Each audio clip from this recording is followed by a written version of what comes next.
Hi, and welcome to the Choose FI Foundation's Educational Speaker Series, where we take topics from the Choose FI Foundation's pre-K through 12 financial literacy curriculum and break it down with expert speakers in the area to bring a little bit more information and ideas to the topic. Hope you enjoy it. Hey everyone, this is Rob Phelan, and I am here with Rocky Lalvani, and we're going to talk today about lifestyle creep and getting out of debt. Rocky, how you doing? I'm doing great. How are you today? I'm doing awesome. So Rocky, tell us a little bit about yourself. Who are you? What do you do? So I'm a profit first professional. I work with small business owners and I help them better handle their financials. It was a big aha moment for me. I didn't realize that business owners didn't actually look at their financial reports. And that's probably explains why so many of them go out of business over time, is because if you don't look at the money in the business, it's not hard to overspend and to make some mistakes. I have No, two podcasts. Oh, go ahead. I was going to say, keep going, keep going. I'll come back. Oh, sure. I have two podcasts. One is called Richer Soul. The tagline is "You got rich, now what?" So it's about life beyond money. I built wealth, and then it was like, the money didn't make me happy. I wonder what will. And then I have my new podcast, which is Profit Answer Man, and that's just designed to help small business owners build a profitable life. And as I said, I've kind of done the Choose FI. I'm financially independent. I've built wealth the old-fashioned way, by compounding and saving, and it gives me the freedom to do what I want. How awesome is that? All right. Very. So that thing that kind of stood out to me when you were saying about your podcast for entrepreneurs, or that the profit first business you do, that just because people make money doesn't mean they necessarily know how to manage it really well. And I find that in the investing community as well, like people who are very big into, oh, I invest, I buy stocks, I do all this stuff. But then it's like, well, what are you doing with the rest of your finances? There's this big picture that's got to come with it. That is this personal finance, financial literacy idea. So I think, yeah, there's definitely a need for something like that. And love that you're doing that. Well, and so I think a lot of your students can relate to this. You see all these people on Instagram and YouTube, they made $1 million launch this week, right? You hear all of that stuff. What they don't tell you is how much they spent. They had $1 million launch that cost them $1,001. They lost $1 doing it. And that doesn't work. You have to have a gap between what comes in and what goes out, whether it's personal or business. These principles apply everywhere. It's like gravity. Gravity works on Earth. It works on the moon. It goes anywhere in this universe, gravity works. The simple principle is you have to have a gap between how much comes in and how much goes out. The Absolutely. bigger the gap, the richer you become. So now I guess the focus for our conversation today is going to be, well, what happens when that gap starts to disappear? So I feel like you had a bit of a story you were going to tell us about, how this idea of lifestyle creep came into your life. Can you tell us a little bit about that? Sure. And this is all based on, again, these things are all based on principles. So you know how compounding works and how it allows you to save and become wealthy. Compounding works in the reverse way as well, which puts you into massive debt and eventually crushes you. And I was lucky. I got out of college with no debt. Times were very different. College was affordable, not like today. And once I got out, I started making money and I started thinking, well, I'm making money. I should be able to buy things. And so I started buying things and got myself to a point where a whole lot of little things added up to a whole lot of money at the end of the month. So I'll date myself, $20 for the pager. We didn't have cell phones yet. They were really expensive. It was 50 cents a minute. So we didn't talk on them very often. I think I signed up for some course that they billed me $50 a month. You get a car payment in there for a couple $100 a month. You sign up for a couple other things. And the next thing you know, it's like, wait a minute, I'm spending all my money on all these things. It's now 7, 8, 900, whatever it is per month. And now I don't have the money to do the things I really want to do, which is maybe to go out to eat out or to buy something. And now I was really stuck. And so that taught me early on that be careful of the little things because they very, very quickly add up before you even realize it. Even now, like if I look at my credit card bill, at the end of the month, I'm like, how is it thousands of dollars? I didn't even buy, like, you go down the line and most of the stuff is under $100 purchases. Yeah, Cause, it's like, what do I and have to I'm show for it thinking, at the end? yeah, what do you have to show for it at the end? It's like, how did this add up? Teeny little things over time add up. And you really have to be careful with that. And that's so interesting because a lot of personal finance advice will be focus on the big things, the big rocks. So like get your housing down, your transportation down, your food. But I think in that same breath, you do got to think about all these little things that are just kind of chipping away at your income every single month. Like I think the modern day equivalent of all these things now, we're talking about all of the different subscriptions that you can have. You've got Amazon, Hulu, Netflix, Spotify is another one that I know creeps into our life on occasion. You've got different phone apps that might be charging you something every month just because you like having that service, but it's still chipping away at that income that maybe you would really like to spend on something else. Well, So, yeah. if you think about that, if you add up the cable bill at $200 something, the cell phone bill at $100, that's $300, and a couple of those other, you're at $400 or $500, and that's just on digital stuff that's not even an asset, right? It's just out the door every month without thought. That's $5,000-$6,000 a year. But I need my cell phone, Rocky. I need it.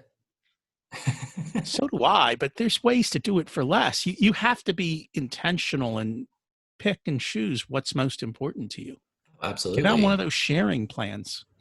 Sharing plan, or let's even think about the current times we're in. We're recording this during the COVID-19 pandemic. How many people have called up their cell phone company and said, you know what, I'm going to switch to a really low data plan because you know what, I'm sitting in Wi-Fi all day. I don't need data. If you made that switch, I know with my phone plan, I'm with Xfinity Mobile, and our data plan is based on how much data we use. And since we're sitting in Wi-Fi 90% of the time, like our phone bill has dropped down to, I think it was $40 for the two of us this past month. Like it's a pretty nice win when you're looking at it that way. But what do we do about this, Rocky? You mean once we're into debt?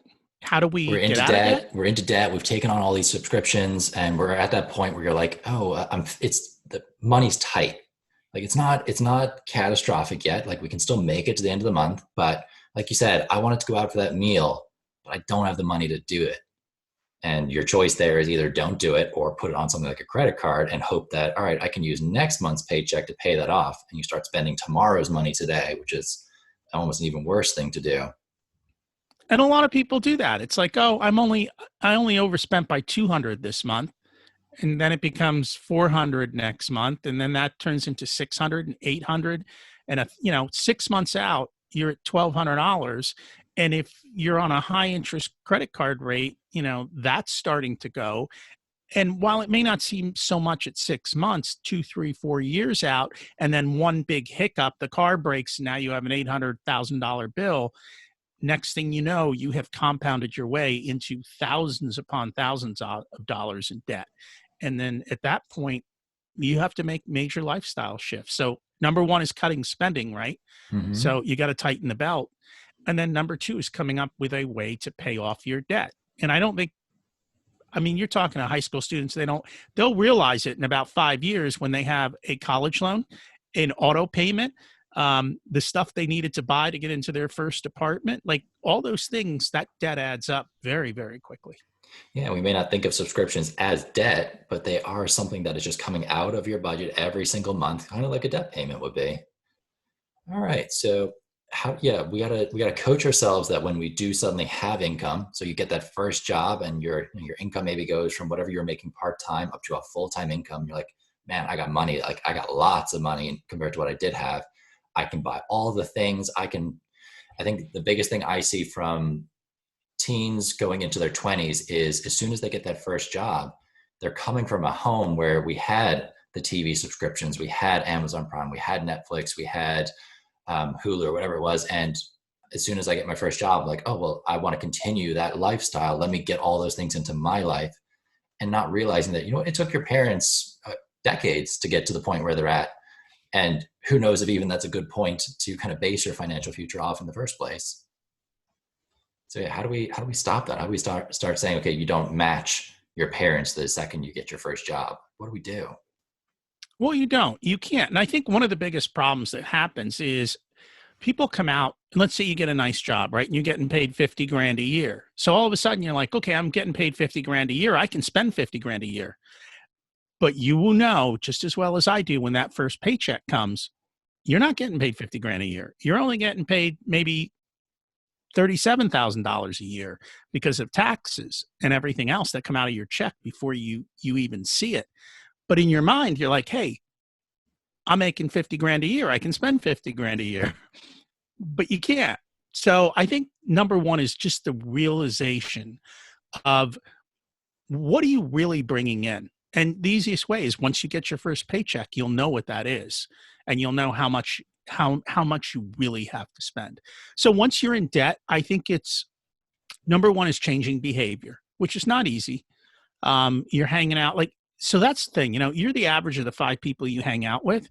If your friends are all going to fancy restaurants and spending money on clothes and doing all of that, you feel compelled to keep up. And so number one is watch who you keep company with, right? Change the people you're around so that you're not tempted to spend, because it's hard to say no. You have to learn to say no.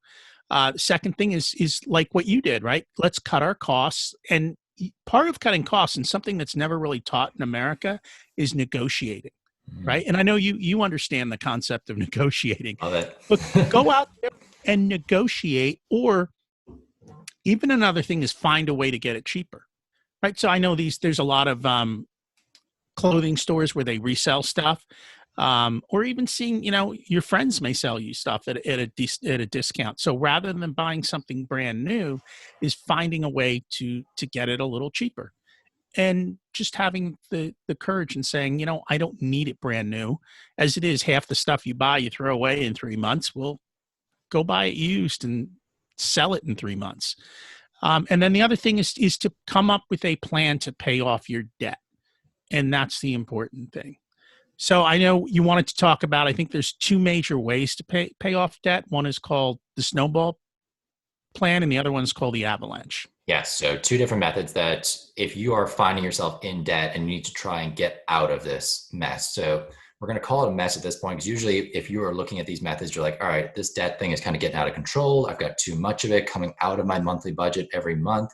And either I'm not being allowed to go do the things I want, or I'm not being allowed to save and invest for the future. So I'm staying flat in terms of my growth. And really what we want to start thinking about is, okay, how do you grow your net worth? How do you grow your savings, your investing, so that we can approach this idea of 5, where you get to that point of, I can do whatever I want because money is not a concern at this point. So yeah, let's talk about the debt snowball. What is this? What is this debt snowball? So the debt snowball is, a lot of people, first of all, people argue about which of these is the right way to do it. So there's a logical way to do it, and there's an emotional way to do it. Avalanche is logic. Okay. Snowball is emotion. Okay. The snowball method will take you longer than the avalanche method, but the snowball method will most likely, for most people, will be more successful than the avalanche method. And so the reason why is, with the snowball method, you go after your lowest debt first and you pay it off. So let's say I've got a credit card. I got 3 credit cards. Well, yeah, I got 2 credit cards, an auto loan, and my college debt, right? Mm-hmm. I find the smallest one of those. And so I make my minimum payments on everything. And then I take all the extra money I can, and I do my best to pay off that smallest debt the fastest. Now, when you say smallest, are you talking about total amount owed, or are you talking about the one that was costing me the most per month? So say all of these debts have payments that you're making each month. So like a car payment, it could be a 5-year term. So it's an installment loan. So a 5-year term, it might only be like $200 to $300 a month, but you could have other debts that maybe are lower, but costing you more per month, or higher and costing you less per month. How do you attack this? So you're looking for the one that you owe the least amount of money on. Gotcha. So which one has the lowest amount totally owed? And that's the one you pay off first. The reason you do that is because you now have a win, right? Now you have confidence that, hey, I can do this. It'll work out. if you pay the one with the highest interest rate off first, and it's got a long time to go, you feel like you're constantly paying and struggling and never getting anywhere. But if you pay off the smallest one first, you have a victory. Once you have a victory under your belt, now it's easier to keep going and you tackle the next smallest one next, right? And so now you've got two victories going, because it's going to take you a while to take care of the college debt one. But hey, we just cleared our credit cards. Now I cleared my car. Now I can clear my college loan. And the key here is, right, that when you finish paying off that first loan, whatever you were paying into that now immediately rolls into the second loan, plus that minimum payment you were doing, and anything else you can kind of cobble together to throw into this. So that idea, that snowball, it grows the more debts you pay off, right? It does. It grows over time. And so I know you coach sports. I coach soccer, and I can tell you, the first time I see a kid score a goal changes his entire belief system, right? It's a win. I can do this. I'm successful. I believe in myself. And the snowball method is all just, it's like scoring that first goal, having the first win.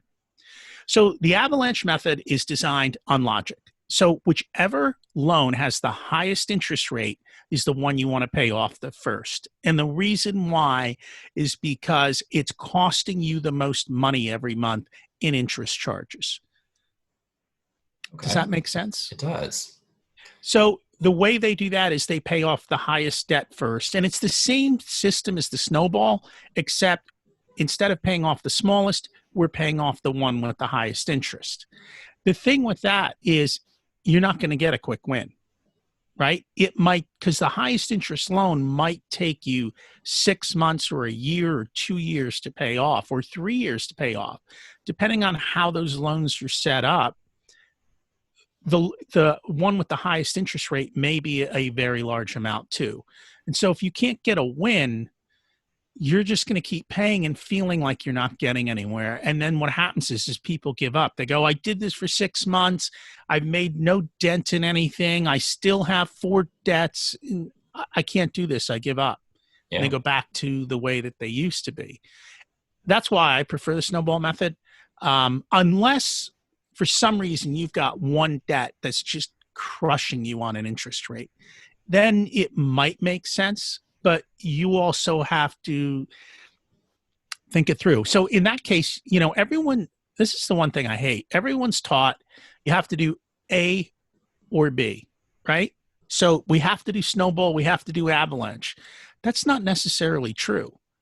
If you've got that one really high interest loan and it's kind of big and it's going to take you time, why not split? Why not do half avalanche, half snowball? So whatever money we have each month to spend extra, we take the extra that we're going to pay above the minimum payments, half will go to the smallest debt, half will go to the highest interest rate. And so it'll take us a little longer for our first win, but we will be making progress against that really high interest rate.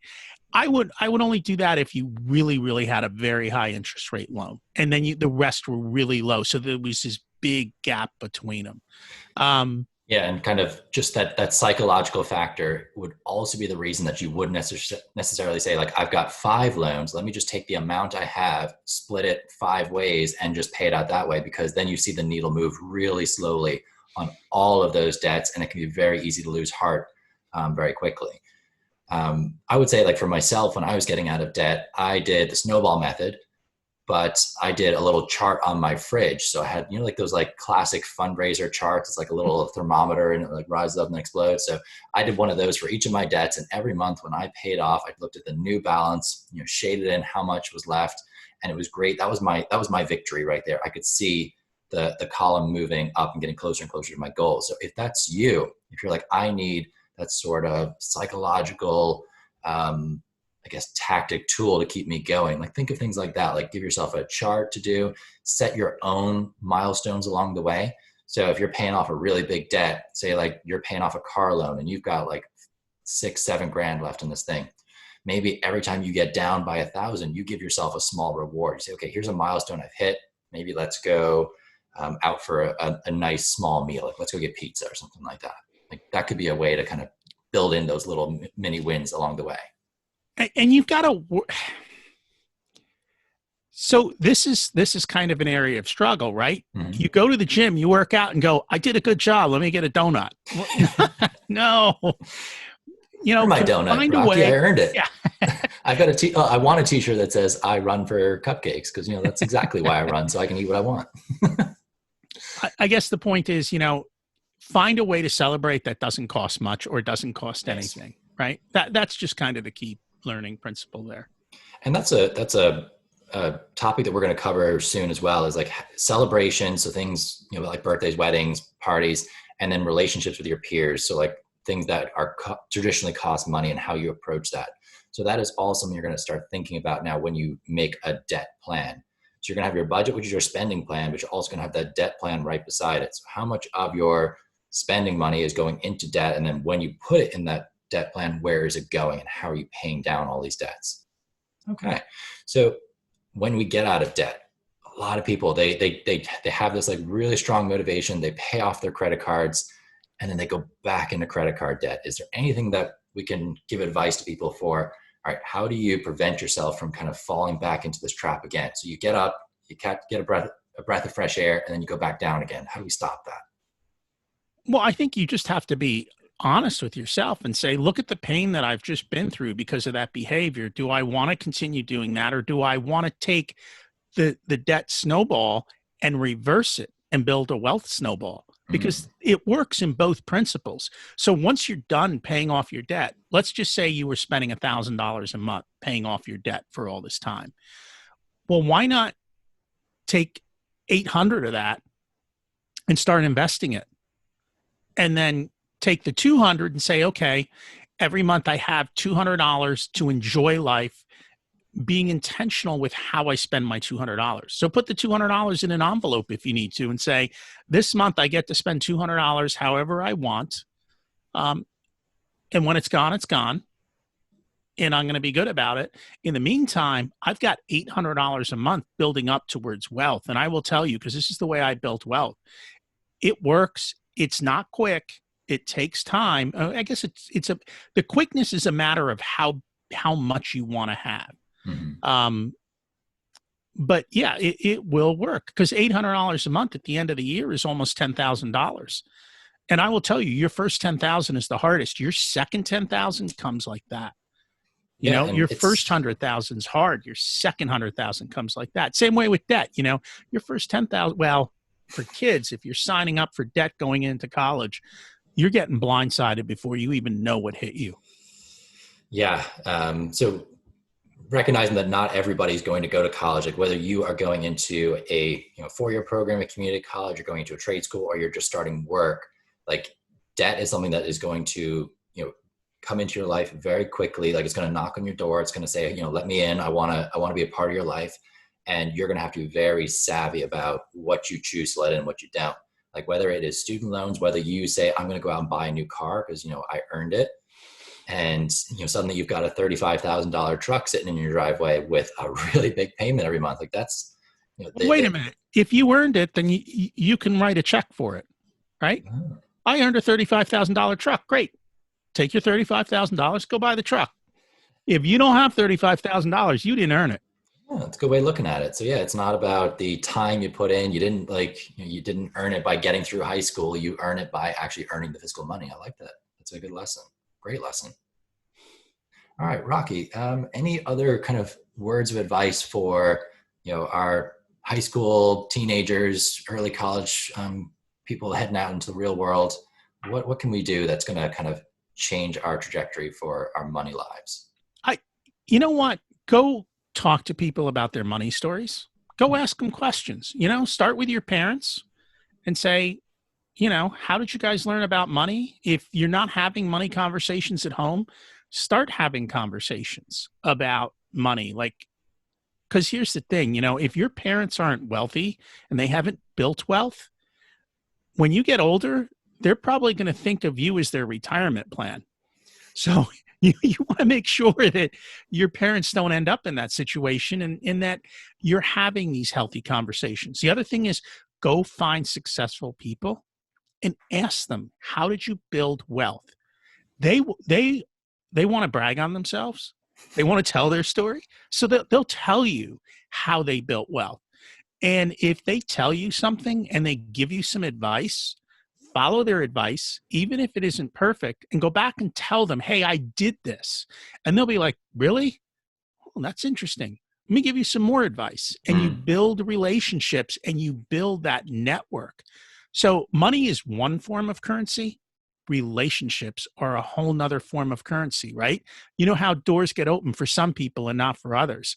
Go build relationship currency by Yeah. talking to people who are successful. And people will, not everyone's going to talk to you. If they don't talk to you, move to the next person. You know, you hear people say, oh, I tried everything. I can't succeed at this. Well, what'd you try? Well, I tried this and then I tried that. Well, you tried two things? You tried everything? Everything. There's 100 other things. You know, people who are successful failed. They failed a lot. And you're not going to, success is not a straight line. It's a lot of falling down. So go fail.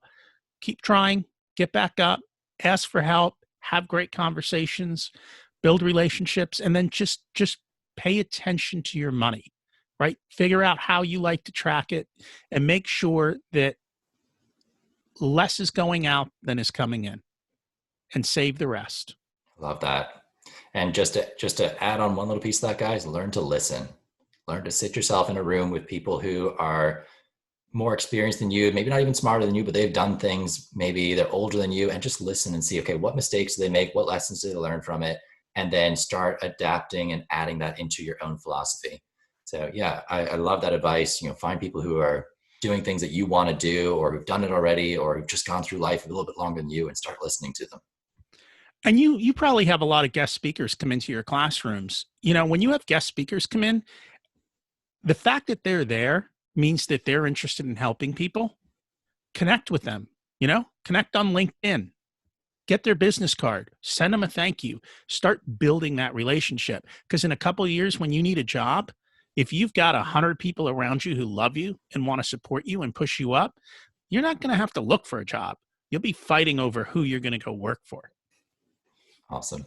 So on that note, if anybody wants to contact you, how could they do it? Or how can they find out more about you or your content, or hear some of the stories of the people that you interview? Like, where do they find you? So my name is Rocky Lalvani. If you Google it, you will find me. If you'd like to learn about life beyond money, that's the Richer Soul platform. So it's richersoul.com. And then if you want to learn about how to build a profitable business, that is found at profitcomesfirst.com. And my email is Rocky at either of those. Okay. Rocky, thank you so much for your time today. Thanks for having me. It was